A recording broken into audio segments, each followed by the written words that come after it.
വയനാട്ടിലെ കോൺഗ്രസ് നേതാവ് എൻ.എം. വിജയന്റെ ആത്മഹത്യ ക്രൈംബ്രാഞ്ച് അന്വേഷിക്കും. ഇതോടൊപ്പം 3 അനുബന്ധ കേസുകളും ക്രൈംബ്രാഞ്ച് അന്വേഷിക്കും. അതേസമയം കോൺഗ്രസ് നേതാക്കൾ പ്രതികളായ കേസിൽ വയനാട് ജില്ലാ സെഷൻസ് കോടതിയിൽ വാദം നാളെയും തുടരും. ആത്മഹത്യാക്കുറിപ്പിനെക്കുറിച്ച് കൃത്യമായി അന്വേഷിക്കണം എന്ന എം.എൽ.എ.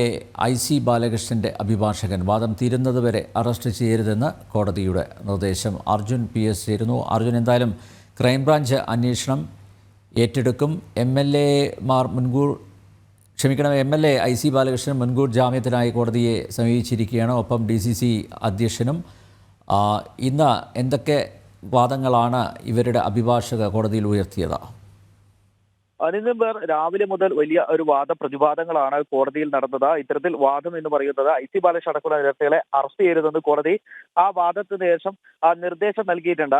ഇതിൽ പറയുന്ന ഇത്തരത്തിലാണ് കുറിപ്പിനെ കുറിച്ച് കൃത്യമായി അന്വേഷിക്കണം വേണമെന്ന് MLA IC ബാലകൃഷ്ണന്റെ അഭിഭാഷകൻ പറയുന്ന ഒരു സാഹചര്യം ഉണ്ടായി. മാത്രമല്ല, അതിൽ ചില വരികൾ വെട്ടിയ നിലയിലാണ് ഉള്ളത്. അതായത് ചില വരികളൊക്കെ വെട്ടിയ നിലയിലാണ്. അത് തങ്ങൾക്ക് സംശയമുണ്ട് എന്നുള്ളത് ആ കോടതിയിൽ അഭിഭാഷകൻ പറയുന്നു.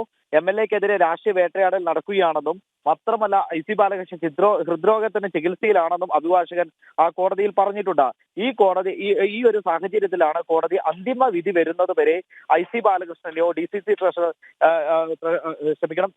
പ്രസിഡന്റിനെയോ അറസ്റ്റ് ചെയ്യരുത്, അല്ലെങ്കിൽ KK ഗോപിനാഥിനെ അടക്കം അറസ്റ്റ് ചെയ്യരുത് എന്നുള്ള ഒരു ഉത്തരവ് ഇന്ന് ഒരു നിർദ്ദേശം, പോലീസിന് നിർദ്ദേശം നൽകുന്ന ഒരു സാഹചര്യമുണ്ടായി.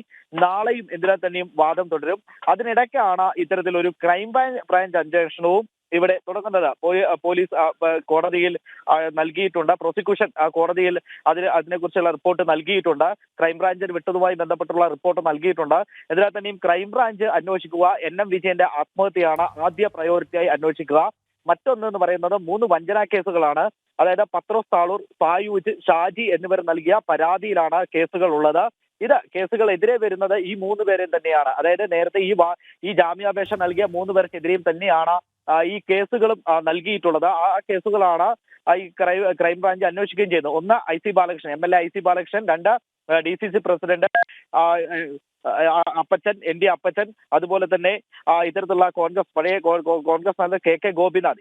ഇവർ 3 പേർക്കും എതിരെയാണ് ക്രൈംബ്രാഞ്ച് അന്വേഷണം നടത്തുക. അത്തരത്തിൽ ഈ കേസിനെ കുറിച്ച് പറയുകയാണെങ്കിൽ ഈ 3 പേരുടെ കയ്യിൽ നിന്നും പണം വാങ്ങുകയും അതുപോലെ തന്നെ ബാങ്കുകളിൽ, ഈ അർബൻ ബാങ്കിലും അതുപോലെ തന്നെ കാർഷിക ബാങ്കുകളിലും അടക്കം നിയമനം നൽകാമെന്ന് പറയുകയും പണം വാങ്ങുകയും പിന്നീട് നിയമനം നൽകാതെ വഞ്ചിക്കുകയും ചെയ്തു എന്നുള്ളതാണ് പ്രധാനപ്പെട്ട കേസായിട്ട് ഉള്ളത്.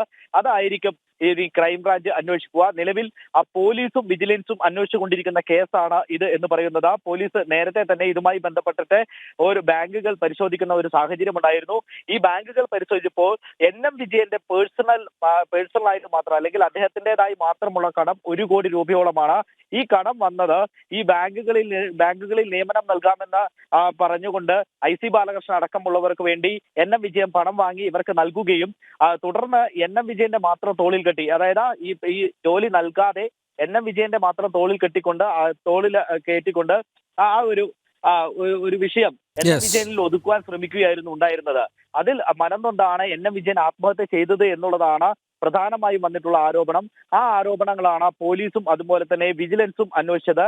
ഇത് തന്നെ ആയിരിക്കും ഇനി ക്രൈംബ്രാഞ്ചും പ്രധാനമായും അന്വേഷിക്കുക. മാത്രമല്ല, ഈ ബാങ്കുകളിലെ മറ്റ് കേസുകളടക്കം ഈ ക്രൈംബ്രാഞ്ച് അന്വേഷിക്കും എന്നുള്ളതാണ് നമുക്ക് മനസ്സിലാക്കാൻ സാധിക്കുന്നത്. IC ബാലകൃഷ്ണൻ MLA ഉൾപ്പെടെയുള്ളവർക്ക് മുൻകൂർ ജാമ്യം കിട്ടുമോ എന്ന് നോക്കാം. അർജുനാണ് വയനാട്ടിൽ നിന്ന് വിവരങ്ങൾ നൽകിയത്.